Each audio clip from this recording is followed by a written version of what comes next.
firman Tuhan yang menjadi bahan perenungan kita pada pagi hari ini tertulis dalam kitab Ulangan pasal 15 ayat 12 sampai 18. Mari kita baca secara responsoria.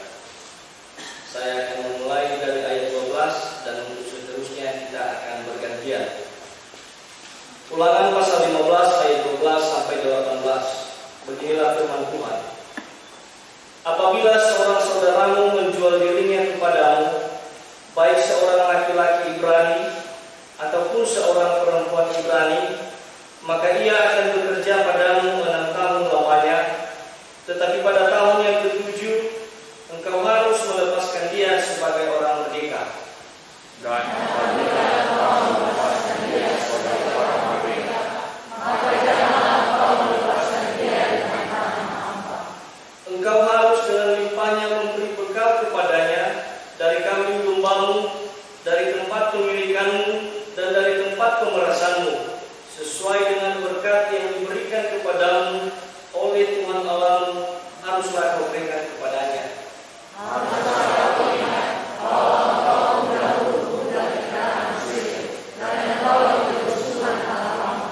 Itulah sebabnya aku memberi berkat itu kepada orang-orang yang Tetapi apabila dia berkata kepadamu, aku tidak mau keluar meninggalkan engkau, karena ia mengasihi engkau dan keluargamu, sebab baik keadaannya padamu, maka engkau harus mengambil sebuah rumput dan memiliki telinganya kepada itu, sehingga ia menjadi budakmu untuk selama-lamanya. Demikian juga perbuatan kepada budakmu. Mari kita baca bersama-sama pada ayat 18. Janganlah merasa susah apabila engkau melepaskan dia sebagai orang merdeka, sebab 6 tahun lamanya ia telah bekerja padamu dengan jasa 2 kali upah seorang pekerja hariannya. Maka Tuhan Allahmu akan memberkati engkau dalam segala sesuatu yang kau lakukan. Demikian firman Tuhan. Mari kita berdoa. Ya Tuhan Allah yang bertata dalam kerajaan surga, kami bersyukur dan berterima kasih oleh karena kasih penyertaan Tuhan, kami boleh bersekutu di rumah Tuhan pada pagi hari ini. Dan di tempat ini Tuhan, kami ingin mendengarkan sabda-Mu. Kami rindu kita pun kebenaran firman Tuhan. Hendaknya Engkau yang membukakan hati dan pikiran setiap kami yang ada di sini, sehingga kami dapat merenungkan firman ini, memeliharanya, bahkan melakukannya dalam hidup kami masing-masing. Dalam nama Yesus Kristus kami telah berdoa. Amin.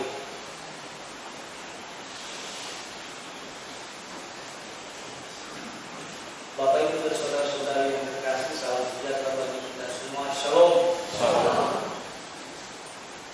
Mengingat karena ini bulan kemerdekaan dan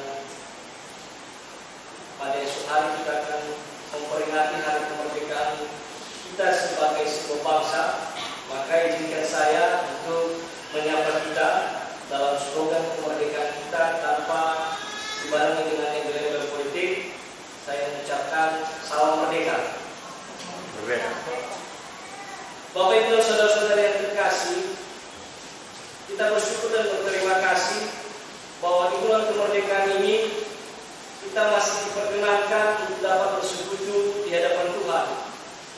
Bahkan di tengah-tengah kekhawatiran dunia yang mungkin dalam tanda kutip kita belum sepenuhnya merdeka akan COVID-19, terbebas dari COVID-19, dan pada akhir-akhir ini juga kita diselimuti berbagai kekhawatiran oleh karena beberapa saudara-saudari kita yang telah terkena ataupun dinyatakan positif oleh pihak medis di Kepulauan Nias. Tapi selaku orang percaya, kita punya pengharapan bahwa Tuhan senantiasa selalu berkarya untuk mendatangkan kebaikan melalui para medis, para tenaga kesehatan, agar kiranya saudara-saudara kita dapat tersembuhkan, dan kita juga dalam pengharapan kita selalu kita menaati dan mematuhi yang dinamakan dengan protokol kesehatan. Mengingat karena ini bulan kemerdekaan dan bertepatan pula tema yang akan kita bahas pada pagi ini, yaitu kemerdekaan.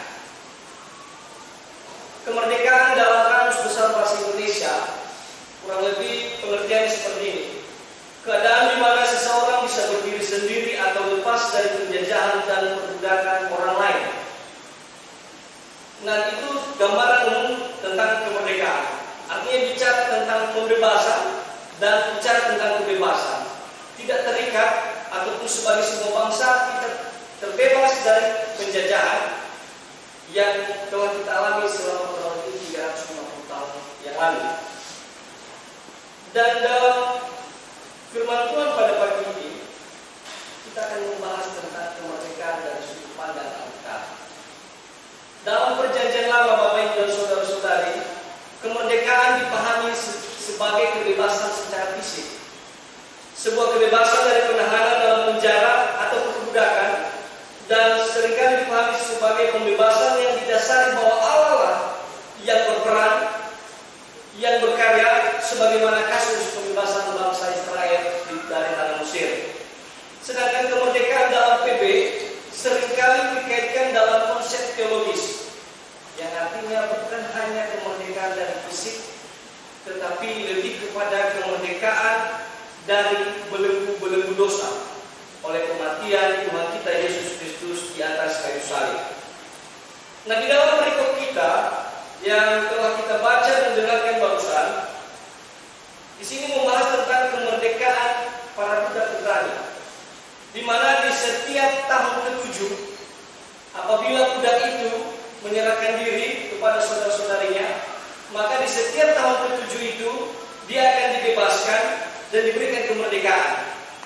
Berbicara tentang kemerdekaan, dan bisa kita paralelkan dalam kemerdekaan konteks kita selaku bangsa Indonesia, memang berbeda secara bentuk dan waktu, tetapi pada prinsipnya sama.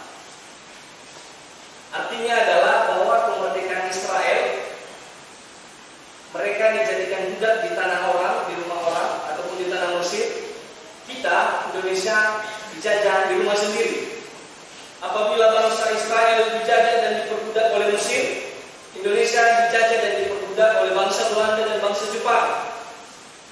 Dan dalam perjuangan kemerdekaan juga, Israel dipimpin oleh duet Musa dan Harun, dan kita di Indonesia dipimpin oleh Presiden dan Wakil Presiden pertama Indonesia, yaitu Soekarno dan Hatta. Dan kedua-duanya, Bapak Ibu dan saudara-saudara yang terkasih, pada prinsipnya sama. Kedua-duanya bangsa ini menganut yang dinamakan bahwa Tuhanlah Allah yang berkuasa atas namanya. Maka kemerdekaan itu bisa terjadi, di mana itu bisa dapat kita perhatikan nantinya dalam alinea ketiga pada Undang-Undang Dasar 1945. Dan di bangsa Israel juga, di dalam Mukadimah hukum bangsa Israel atau hukum Taurat yang pertama dikatakan bahwa Akulah Tuhan Allahmu yang membawa engkau keluar dari tanah Mesir, dari tempat perbudakan. Yang artinya dalam segi prinsip kedua-duanya mengakui, dan kita sebagai sebuah bangsa mengakui bahwa kemerdekaan, perjuangan yang telah dilalui, yang telah diperjuangkan oleh berbagai pahlawan dari setiap suku di segala penjuru negeri ini merupakan rahmat Tuhan, merupakan karya Tuhan dalam kehidupan kita. Itu adalah mengenai prinsip. Nah, apa sebenarnya yang menjadi tujuan kemerdekaan ini? Tujuan sebenarnya tentang kemerdekaan dalam perikop ini merupakan wujud kepedulian. Jadi ceritanya, walaupun bangsa Israel telah terbebas dari perbudakan di Mesir, akan tetapi Tuhan tahu juga bahwa realitas waktu, realitas sosial di tengah-tengah kemasyarakatan bahkan bangsa Israel sekalipun masih ada juga potensi setiap manusia menindas manusia yang lainnya. Untuk itulah hukum ini ditempatkan pada saat tahun Sabat yang terhitung ketika seorang budak, baik itu oleh karena pergumulan akan ekonomi, oleh karena masalah hutang terhadap sanak saudaranya, maka dia rela menjadi budak. Dan Tuhan melalui hukum ini menyampaikan bahwa ada kepedulian ataupun passion dari Tuhan agar setiap orang bisa memerdekakan ataupun mengampuni, membebaskan saudaranya dari kemiskinan ataupun ketindasan. Jadi apabila kita pahami sebenarnya, memang sungguh luar biasa rahmat dan anugerah Tuhan Bapak Ibu dan saudara-saudara. Dalam ayat 15 saya bacakan kepada kita, haruslah kau ingat bahwa engkau pun dahulu Tuhan Allahmu. Itulah sebabnya aku memberi perintah itu kepadamu pada hari ini. Yang artinya keberadaan hukum ini tidak terlepas dari bahwa sesungguhnya orang Israel sebelumnya pernah menjadi budak di tanah orang. Dan Tuhan mau mengingatkan itu agar mereka juga tidak berlaku serupa bagi sesamanya. Oleh karena Tuhan telah menebus mereka, bangsa Israel, begitu juga dengan nomor perjanjian baru sampai kepada kita pada saat ini, kita tidak ditebus. Baik dari sisi fisik kemerdekaan kita, begitu juga dari sisi rohani kita telah dimerdekakan dari dosa. Nah, yang menjadi bahan perenungan kita di dalam nats kali ini ada dua hal tentang bagaimana kita memaknai kemerdekaan berdasarkan perikop ini. Yang pertama, kemerdekaan yang dimaknai di dalam perbuatan baik bagi sesama. Kemerdekaan yang dimaknai dalam perbuatan baik bagi sesama. Setiap orang ingin merdeka, setiap orang ingin bebas, dan setiap orang juga tidak ingin tertindas dan tidak ingin diperbudak. Untuk itulah kemerdekaan itu perlu kita maknai di dalam perbuatan baik kita kepada sesama. Saya akan menceritakan secara sekilas konteks ayat ini dari ayat 12 sampai ayat 14. Nah, ketika si saudara bangsa Israel pada saat itu yang dinamakan baik budak laki-laki maupun budak perempuan Ibrani, mereka tidak dinyatakan sebagai budak selama 6 tahun, maka pada ke-7 tahun mereka akan dimerdekakan. Mereka dimerdekakan bukan hanya sekedar dilepas, tetapi apa yang diberikan yang disertakan kepada mereka. Di dalam ayat 15 dikatakan, engkau harus dengan limpahnya memberi bekal kepadanya dari kambing dombamu, dari tempat pengirikanmu, dan dari tempat pemenasanmu. Artinya, mereka juga dalam hal melepaskan saudara mereka yang walaupun dinyatakan sebagai status budak itu, mereka dimerdekakan, harus disertai diberikan berkat yang melimpah. Tetapi ingat, dikatakan di situ juga bahwa setiap yang mereka berikan harus sesuai juga dengan berkat yang mereka peroleh. Apakah itu sungguh adil? Dalam konteks kita, itu sebenarnya tidak adil. Bisa saja kita katakan, loh, bukankah kebebasan yang telah diberikan sang majikan kepada sang budak itu sebenarnya sudah merupakan kemerdekaan yang sejati? Tetapi di sini sebenarnya kalau kita memahami Bapak Ibu dan saudara-saudari, dalam konteks bangsa Israel kuno dan Timur Tengah kuno, ini merupakan sebuah hal yang wajar. Mereka diberikan kemerdekaan yang sejati dan mereka juga disertakan dengan perlengkapan ataupun berkat-berkat yang pantas untuk mereka peroleh sesuai dengan kelimpahan dari sang majikannya. Nah, untuk itu, di dalam konteks ayat ini kita mengerti bahwa perbuatan itu, perbuatan baik itu tidak cukup sekedar hanya dalam bentuk kata, tetapi lebih kepada aksi, lebih kepada tindakan. Bapak Ibu dan saudara-saudari, selain daripada pelepasan ataupun pembebasan para budak, di sini juga tersirat tentang arti sebuah kesetaraan.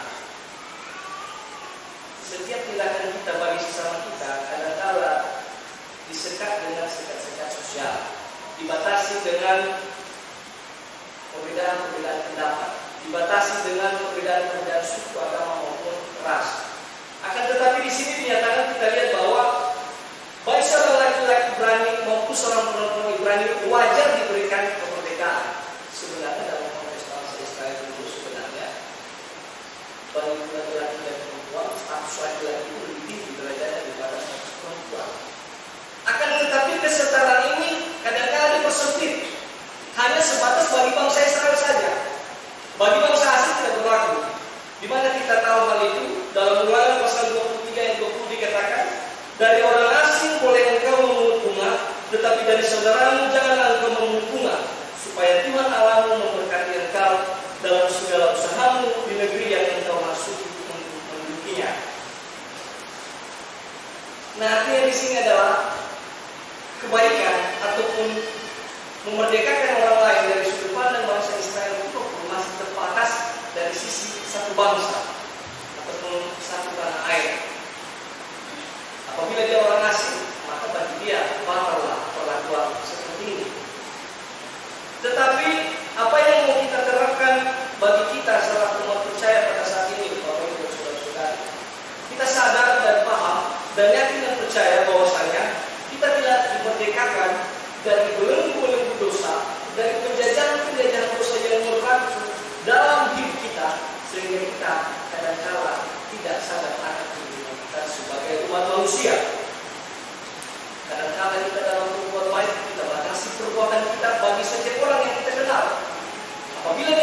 kenal, maka kita batasi.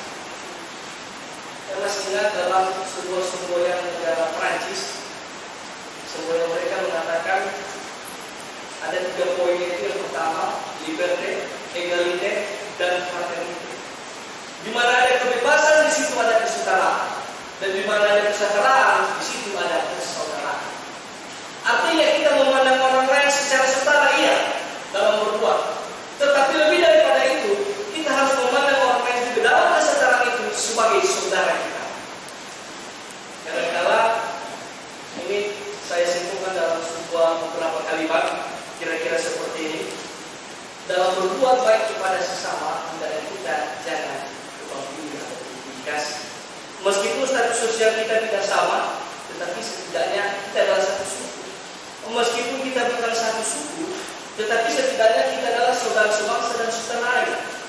Meskipun kita bukanlah saudara sebangsa dan setanah air, tetapi setidaknya kita adalah saudara dalam iman.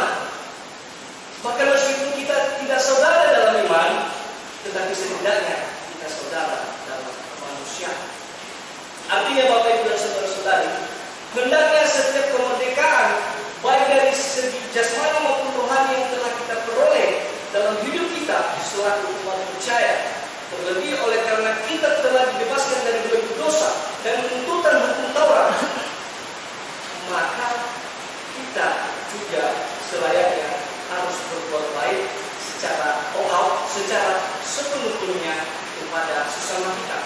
Sebagaimana Rasul Paulus berkata dalam Galatia pasal 6 ayat 9, janganlah kita jemu-jemu berbuat baik, karena apabila sudah waktunya, kita akan menuai jika kita tidak menjadi lemah. Maka dari itu, hendaklah kita yang ada di sini memperlakukan orang lain di luar kita, di tengah-tengah keluarga kita, siapapun dia, bahkan dengan status pembantu pun, hendaknya ingatlah akan anugerah Tuhan yang telah diberikan dalam hidup kita, agar kita memperlakukan orang lain sebagai saudara kita. Bagian yang kedua, bagaimanakah orang percaya harus memakai kemerdekaan? Pada bagian kedua, yaitu kemerdekaan harus dimaknai di dalam ketaatan dan kesetiaan kepada Allah.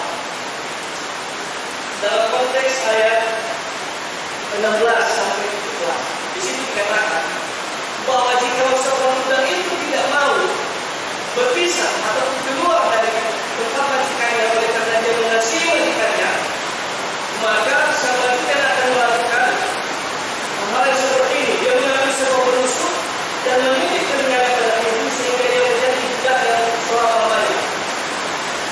Pertanyaan kita, apa ini betul-betul dilakukan pada masa ini? Saya katakan bahwa ini betul-betul tradisi ini memang nyata dilakukan oleh bangsa Israel kuno. Tetapi apakah ini juga harus kita lakukan pada saat ini? Oleh karena perbedaan budaya, saya mengatakan secara tradisi kita tidak berbuat hal yang seperti ini. Tetapi secara esensi, spirit daripada ayat ini bisa kita berlakukan. Artinya kira-kira seperti ini. Dalam ayat 17 itu, dia mengambil sebuah penusuk dan mendidik sang budaknya tersebut di depan pintu. Artinya apa? Kenapa harus telinga dididik? Telinga adalah lambang pendengaran. Ketika kita mendengar, maka kita akan menaati. Itu yang dimaksud bahwa ketika telinga itu sang budak itu dididik, maka dia akan mendengar dan menaati perintah tuannya sampai selama-lamanya. Kenapa harus di depan pintu juga? Itu adalah simbolitas daripada simbol kasih bagi setiap rumah tangga. Ya, dalam tradisi bangsa Israel kuno, pintu dilambangkan sebagai kasih bagi rumah tangga atau setiap keluarga tersebut. Maka dari itu dalam konteks kita selaku orang percaya pada saat ini, Bapak Ibu dan saudara-saudari, simbol tersebut yang artinya ketika kita mengasihi Tuhan, ketika kita telah dimerdekakan, maka kita juga harus merespon itu dalam kasih terhadap Tuhan dan kasih terhadap sesama, dalam pengaplikasian yang kita aktualisasikan dalam perbuatan kita, tidak sekedar mendengar, tetapi kita menaati dan melaksanakannya dalam setiap kehidupan kita. Dan itu mau tidak mau kita berbuat selaku hamba-hamba daripada kebenaran. Kadang-kala kita memaknai kemerdekaan sebagai sebuah kebebasan yang bukan saja sekedar kebebasan positif, tapi kadang-kala kebebasan negatif. Saya mau gambarkan kira-kira seperti ini, dan ini sudah saya singgung pada pihak perempuan pada yang berlalu.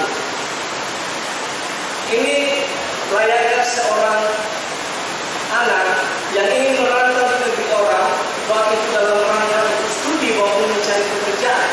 Ketika dia terlepas dari orang tuanya, terpisah dari orang tuanya, maka sampai dia di tanah rantau, maka dia juga menyatakan diri, saya bebas. Saya bebas dari tekanan orang tua, saya bebas dari disiplin orang tua, dan terlebih ini juga kadang-kadang berlaku bagi teman-teman, bagi adik-adik, bagi saudara-saudari yang ngekos, bagi di musola maupun di daerah sekolah. Artinya, kita memahami bahwa kemerdekaan itu kebebasan yang telah kita peroleh untuk melakukan dosa dan pelanggaran. Bahwa orang tua kita telah mendisiplinkan kita dari rumah untuk tidak bergaul, melakukan pergaulan bebas, mengkonsumsi narkoba, meminum minuman keras, dan apapun kenakalan remaja yang lainnya. Ketika sampai di daerah orang lain, karena terlepas dari hubungan orang tua, maka kita menganggap itu sebuah kebebasan. Kadang-kala orang percaya dalam konteks semacam itu kita berbuat dosa. Ada yang sering digaungkan oleh orang Kristen pada saat ini, bahkan mulai dari dulu. Dan masalah kita berdosa. Kok semakin banyak dosa kita, semakin besar peluang kita untuk terus diampuni oleh Tuhan atas kematian Yesus Kristus dan dikuduskan oleh Tuhan yang kudus. Saya mau katakan itu dalam proses yang salah, Bapak Ibu dan Saudara. Kita telah mengangkangi atau mendahului kebenaran daripada Tuhan. Tapi saya mau katakan bahwa hendaknya kemerdekaan yang kita peroleh dari Tuhan, kemerdekaan dari dosa, betul-betul kita pergunakan sebagai kemerdekaan untuk melakukan kebenaran atau untuk melakukan kesetiaan kepada Tuhan, setia dalam perkara suka, setia dalam perkara duka, begitu juga dalam segala situasi apapun. Dalam pembacaan firman Tuhan yang kedua tadi, 1 Petrus pasal 2 ayat 12. Hiduplah sebagai orang merdeka dan bukan seperti mereka yang menyalahgunakan kemerdekaan itu untuk menghubungi kejahatan-kejahatan mereka, tetapi hiduplah sebagai hamba Allah. Ya Bapak Ibu dan saudara-saudari, ketika dinyatakan pemerintah menyatakan bahwa kita akan memasuki era hidup new normal, maka setiap kita semakin hari melalaikan yang dinamakan protokol kesehatan. Oleh karena wabah COVID-19 ini, yang artinya peluang kebebasan tersebut jangan dimanfaatkan untuk menyalahgunakan dan untuk melindungi setiap kejahatan dan dosa yang telah terjadi di dunia ini. Maka dari kata itu, selaku orang percaya, mari kita memulai kemerdekaan dalam kesetiaan, setia kepada Tuhan seperti halnya Daniel. Ketika dia dilempar dalam gua singa, dia tetap berpegang teguh pada imannya kepada Tuhan. Dan dalam hal ketaatan, dia selalu taat, walaupun itu pada akhirnya dia harus dihukum, dilemparkan ke dalam gua singa, tetapi Tuhan menyelamatkan dia. Dan dalam hal ketaatan, Rasul Paulus pernah berkata dalam Roma pasal 6 ayat 17 sampai 18, dikatakan begini, tetapi syukurlah kepada Allah, dahulu memang kamu hamba dosa, tetapi sekarang kamu dengan segenap hati telah mentaati pengajaran yang telah diteruskan kepadamu. Kamu telah dimerdekakan dari dosa dan menjadi hamba kebenaran. Hendaknya Bapak Ibu dan saudara-saudari, marilah kita memaknai kemerdekaan ini dalam konsep yang telah disampaikan ini, baik dalam berbuat baik kepada sesama dan terlebih di hadapan Tuhan.